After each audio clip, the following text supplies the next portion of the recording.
দেখুন, আমি তো তৃণমূলকে বলতে পারবো না যে তুমি কেন বম মারছো। আমি পুলিশকে বলতে পারি কি আপনারা কেন এটা বম মারাচ্ছেন।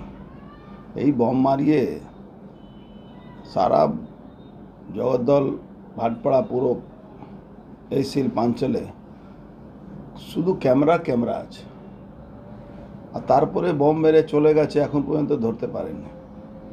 তা আমার একটাই বক্তব্য, যাকে ফাঁসাতে হয় তাদের ক্যামেরায় ছবি উঠে, আর যাদেরকে ফাঁসাতে হয় না তাদের ক্যামেরা ছবি উঠে না।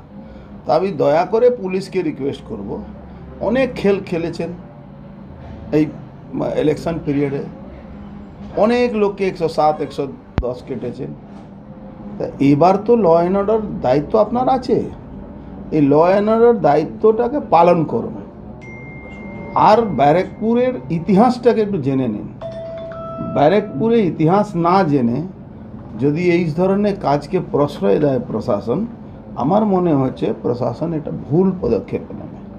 মানে আমি বারবার বলি, ব্যারাকপুরে যে রিয়াকশনারি জায়গা, এখানে রিয়াকশন খুব তাড়াতাড়ি হয়। তো আমি এখনও বিশ্বাস করি কি পুলিশ প্রশাসন চাইলে সব কিছু করতে পারে। এই পুলিশ প্রশাসনকে বলবো, যারাই করে থাকে, যাদের ছবি বেরিয়ে থাকে, এইটা না কি ফালতু একজনকে বিজেপি সাজিয়ে, বিজেপির লোককে তৃণমূল সাজিয়ে ধরে নিলাম, ওটা চলবে না। যাদের প্রমাণ আছে, যারা করেছে তাদেরকে অ্যারেস্ট করুন আর ভালো শাস্তি দিন। যারা পিসফুলি ব্যারাকপুরে নামে সবাই একটা কলঙ্ক লাগাত, সেটা 20 তারিখে প্রমাণ করে দেওয়া হয়েছে কি ব্যারাকপুর শান্তিপ্রিয় জায়গা, এখানকার বেশিরভাগ মানুষ শান্তি চায়। কিন্তু কিছু তৃণমূলের নেতারা এটাকে আবার গরম করার চেষ্টা করছেন, তারা কিন্তু মূর্খের সঙ্গে বাস করছেন।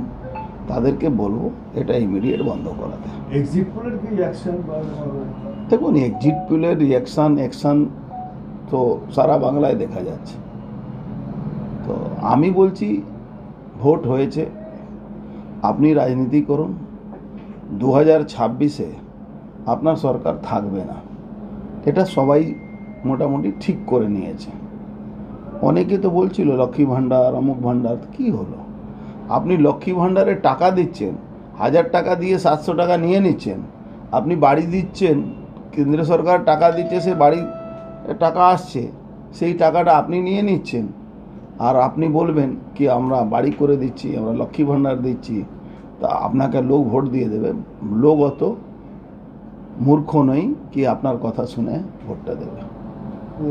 দাদা, গণনা নিয়ে বারবার বোমা, সিসিটিভির ফুটেজ থাকা সত্ত্বেও এখনো পর্যন্ত কেউ গ্রেপ্তার হয়নি। প্রথম কথা হচ্ছে, এটা ব্যালেন্স করা হয়েছে।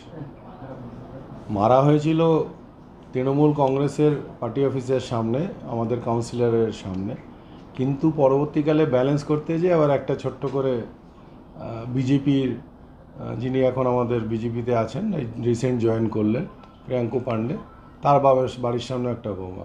আমি আপনাদের দায়িত্ব নিয়ে বলছি, যেহেতু সিসিটিভি ফুটেজে এসেছে, আগামী 24 ঘন্টার মধ্যে আমার মনে হয় তারা গ্রেফতার হয়ে যাবে। এগুলো শুধুমাত্র একটা মহলটাকে নষ্ট করার একটা প্রচেষ্টা।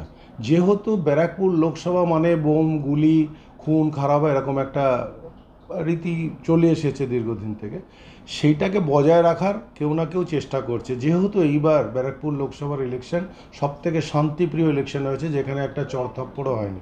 শুধুমাত্র দেখা গেছে বিদায়ী সাংসদ সবাইকে মা বোন তুলে খিস্তি দেওয়া এবং গালাগালি দেওয়ার, তাছাড়া আর কিছু দেখা যায়নি। তো সেই পরিস্থিতিতে কেউ এটাকে উত্তক্ত করার চেষ্টা করছে, ভুল করছে। এটা 2019 নয়, যারাই করার চেষ্টা করছে তারা ফাঁদে পড়ে যাবে। প্রশাসন খুব শিগগিরই এটাকে বের করে নেবে। কথা বলবেন?